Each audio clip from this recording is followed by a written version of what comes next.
Market कधी वर जात आहे तर कधी खाली येत आहे, पण याच्यात नेमकी आपला फायदा कसा? सिंपल उत्तर आहे मित्रांनो, रुपी कॉस्ट ॲव्हरेजिंग. आणि हीच एस-आय-पीची खरी ताकद. समजा सिंपल लॉजिक आहे, मार्केट जर वर जात असेल तर आपल्याला युनिट्स कमी मिळतात आणि मार्केट समजा घसरले तर त्याच पैशात आपल्याला युनिट्स जास्त मिळतात. समजा जानेवारीमध्ये युनिटची किंमत म्हणजेच NAVची किंमत जर असेल ₹100 तर ₹5,000 तुम्हाला 50 युनिट्स मिळतील. हेच समजा मार्चमध्ये NAV मार्केट पडल्यामुळे ₹80 आले तर 5,000 तुम्हाला 61 ते 63 युनिट्स मिळतील.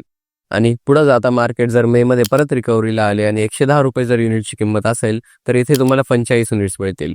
तर मित्रांनो, सिम्पली आपली रुपी कॉस्ट ॲव्हरेजिंग होते आणि कमीत कमी भावात आपण ॲव्हरेज कॉस्टवर बाईंग करतो. इथे एकूण तुमचे युनिट्स वाढतात आणि रुपी कॉस्ट ॲव्हरेजिंगमुळे प्राईस आपोआप कमी होते.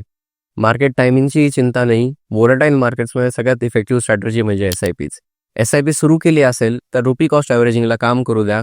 जर एस-आय-पी अजूनही सुरू केली नसेल तर आजच कडलक इन्व्हेस्टमेंटला संपर्क करा.